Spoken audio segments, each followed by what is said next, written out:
1.49 square mile தான், kilometre தான் அந்த பகுதி. அது ஒரு பாறை தான். அதை பற்றி நாங்கள் ஒன்றும் பெருசாக கவலைப்படலைன்னு ஜவஹர்லால் நேரு சொல்லியிருக்காரு, இந்திரா காந்தியும் சொல்லியிருக்காரு. அக்காய் சின்ன கொடுத்ததையே சீனாவுக்கு பறிச்சுக்கிட்டாங்க 1962 யுத்தத்தில். அதை பற்றியே நாடாளுமன்றத்தில் கொறி வரும்போது அன்றைய பிரதமர் நேரு என்ன சொல்கிறாரு, அது புல்லு பூண்டு முளைக்காத ஒரு இடம், அதை பற்றி பேசி என்ன பிரச்சனை, 1500 கிலோமீட்டர் சதுர கிலோமீட்டர் பறி கொடுத்துட்டோம். அவர் அசால்ட்டாக சொல்கிறார், அதை பற்றி நான் இங்கே பேசி டயத்தை வீணாக்க விரும்பலைன்னு சொல்கிறார். நான் சொல்கிறேன், இந்த கச்சத்தீவுன்ற சிறிய பாறையை கொடுத்தது பிரச்சனை இல்லை, அதை இலங்கைக்கு கொடுப்பதற்காக அது ஒரு என்க்ளேவாக கொடுத்துருந்தீங்கன்னா அது மட்டும்தான் சொந்தம், அதை சுற்றி இருக்க கடல் பரப்பு எப்பயும் போல் அது இந்தியாவுக்கு சொந்தம் சொல்லியிருந்தால் பரவாயில்ல. ஆனால் என்ன பண்ணாங்கன்னா, இதுக்காக மேரிடைம் பவுண்டரின்னு சொல்லுவாங்க, இரு நாடுகளுக்கும் கடல் எல்லையை வகுக்கிறது. அந்த எல்லைக்கோடை எப்படி வரையணும், இன்டர்நேஷ்னல் மேரிடைம் லா படி நீங்கள் அதை எங்கே 2 நிலப்பரப்புக்கும் இடையில் சமதூரத்தில் வரையணும். அப்படின்னா நமக்கு என்ன வரும், நம்ம கச்சத்தீவு 12 மைலில் நமக்கு இருக்குது நம்மகிட்ட, அவங்க நிலப்பரப்புலேருந்து மன்னார்லேருந்து கிட்டத்தட்ட அது 30 மைல் தூரத்தில் இருக்குது. அப்போ நீங்கள் எங்கே வரையணும், 30 ப்ளஸ் நம்ம இது ஒரு 12 42, அப்போ 21 கடல் மைல் அளவில் தான் அதை வரையணும். மீடியன் லைன் சொல்லுவாங்க, நடு சமமாக பகிர்ந்தெடுக்கப்பட்ட ஒரு இடத்துல தான் வரையணும். அப்படி வரையப்படலை, கச்சத்தீவை இலங்கையை தாரை வார்த்தது கூட பிரச்சனை இல்லை. கச்சத்தீவை கொடுத்ததுக்காக மேரிடைம் பவுண்டரி எப்படி வரைஞ்சாங்க தெரியுமா, சமதூரத்தில் வரையாமல் மீடியன் லைனில் வரையாமல் இந்த இப்படி பாக் ஜலசந்தி வழியாக கச்சத்தீவு அந்த பக்கம் இலங்கைக்கு போகிற மாதிரி மேரிடைம் பவுண்டரி கொடுத்தாங்க. இல்லை இங்கேயும் ரிலாக்ஸேஷன் கொடுக்கப்பட்டிருக்கா இலங்கைக்காக? ரிலாக்ஸேஷன் மட்டும் இல்லைங்க, இந்த பவுண்டரி லைனை அவங்க ஃபேவரபுளாக ட்ரா பண்ணனால எதிர்ப்பு தெரிவிக்கல, இந்தியா எதிர்ப்பு தெரிவிக்கல, அதை பத்தி கவலை தெரிவிக்கிறது இல்லை, இந்தியா தாங்க வரைஞ்சிச்சு. ஒரே வார்த்தை, இத பாருங்க, பிரிட்டிஷ்காரன் காலத்தில் இருந்தே இந்தியாவினுடைய கடல் எல்லை 12 நாட்டிக்கல் மைல் தான்.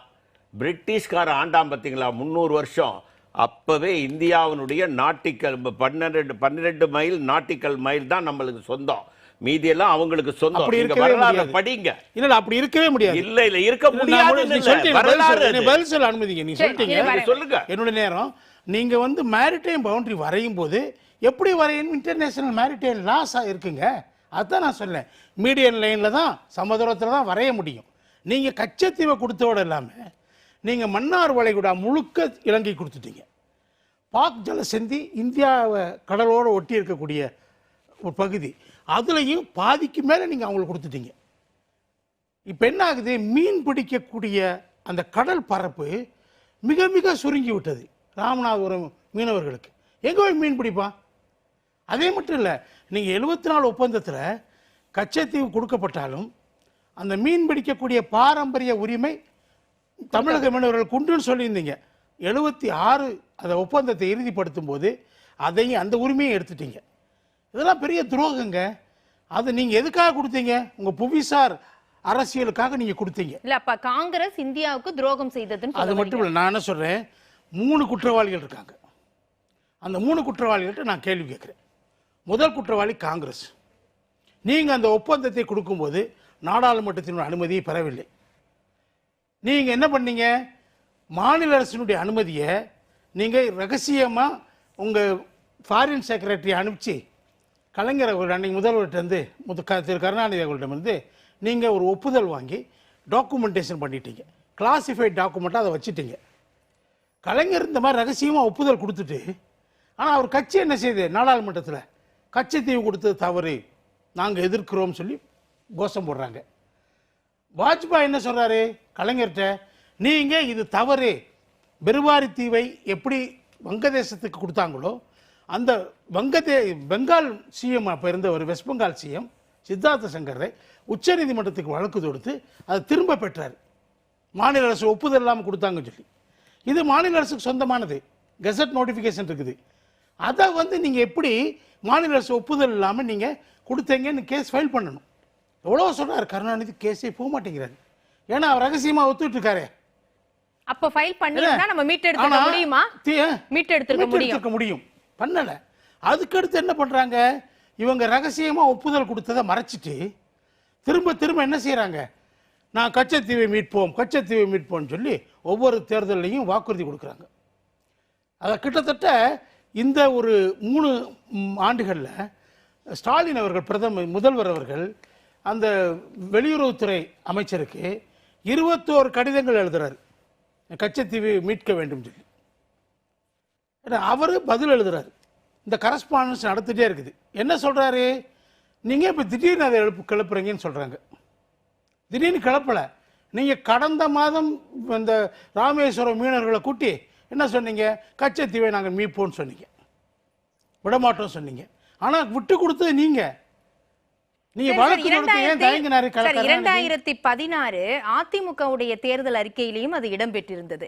அதற்கு பின்பு முதலமைச்சர் ஜெயலலிதா மறைந்தவர், அதற்கு பிறகு எடப்பாடி பழனிசாமி அவர்கள் முதல்வராக இருந்தார், பாஜகவோட கூட்டணி. அப்ப ஏதாவது இதற்கு நடவடிக்கை எடுக்கப்பட்டது? இல்லைங்க, கச்சத்தீவை மீட்கணுங்கிறது வழக்கு உச்ச நீதிமன்றத்தில் இருக்கு, நிலுவையில். ஜெயலலிதா அம்மா போட்ட வழக்கு.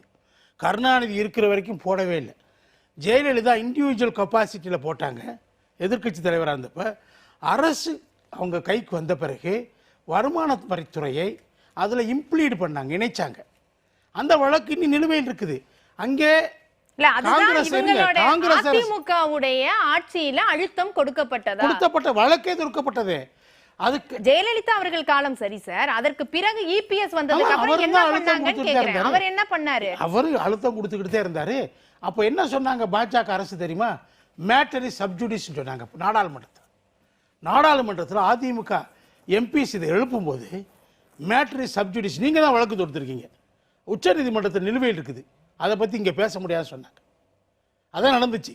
அப்ப என்ன பிரச்சனை வருதுன்னா, பாஜக இதை பத்தி என்ன சொல்றாங்க, 2015 ஒரு ஆர்டிஐ கேட்கிறப்ப இது கொடுத்தது சரிங்கிறாங்க. கிட்டத்தட்ட no land of India was ceded, கொடுக்கப்படலை, நம்ம நிலம் ஒன்றும் கொடுக்கப்படலை, அது ஸ்ரீலங்காவோட நிலம் தான் அப்படின்னு சொல்லி டிமார்கேஷன் வந்து அதுக்கு முன்னாடியே நடந்துருச்சுன்னு ஒரு பொய்யை சொல்றாங்க. கோர்ட்ல சொல்றாங்க.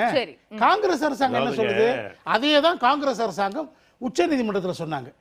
இது திரும்ப பெற கேள்வியே இல்லை, இது நம்ம நிலமே கிடையாது, this is a land owned by ஸ்ரீலங்கான்னு சொன்னாங்க. சொல்றாங்க. அதுக்கு மத்தியில ஜெயலலிதா என்ன செய்யறாங்க, ரெவன்யூ டிபார்ட்மெண்ட்டுடைய டாக்குமெண்ட்ஸை பூரா கொண்டு வந்து வைக்கிறாங்க. பிரிட்டிஷ்கான ஆட்சியிலேயே அது ராமநாதன் ராஜாவுக்கு சொந்தமானது என்ற டாக்குமெண்ட்ஸ்லாம் இருக்குது. பிரிட்டிஷ்கான அதை அப்ரூவ் பண்ணியிருக்கான். கெசட் நோட்டிஃபை அதுக்கு பின்னாடி தமிழ்நாடு அரசாங்கம் அந்த நிலத்தை எடுத்துக்கிட்டு ஓன் பண்ணிக்கிட்டு தமிழ்நாடு கெசட் நோட்டிஃபிகேஷன் இருக்குது. இவ்வளவும் அங்கே வந்து ஜெயலலிதா சார்பில் அங்கே உச்சநீதிமன்றத்தில் சமர்ப்பிக்கப்பட்டது. நான் என்ன கேட்குறேன், நீங்கள் ஏன் திடீர்னு எடுக்கிறீங்க, நீங்கள் கேட்குறீங்க பாஜகவை. உண்மை, பாஜக ஏற்கனவே என்ன ஸ்டாண்ட் எடுத்துகிட்டு இருக்கு, கொடுத்தது சரின்னு தான் ஸ்டாண்ட் எடுத்துட்டு இருக்கு. சென்னை உயர்நீதிமன்றத்திலையும் வழக்கில் பாஜக அரசு அது சரிதான் சொல்லிச்சு என்ன. ஆனால் நீங்கள் என்ன சொல்கிறீங்க, இப்போ ஏன் முழிச்சுக்கிடுச்சு, இப்போ 10 வருஷம் கழிச்சின்னு சொல்கிறீங்க. நீங்கள் என்ன பண்ணீங்க, நாடாளுமன்றத்தில் கச்சத்தீவை தார வார்த்தை நீங்கள் காங்கிரஸும் திமுகவும் சேர்ந்து அங்கே கலாட்டா பண்ணுறீங்க. போன தொடரில் கலாட்டா பண்ணீங்க, இந்த தொடரில் கலாட்டா பண்ணுறீங்க, இந்த இஷ்யூ திருப்பி ரைஸ் பண்ணுறீங்க. நீங்கள் கொடுத்ததை பாஜக அரசு மீட்கணும் சொல்கிறீங்க.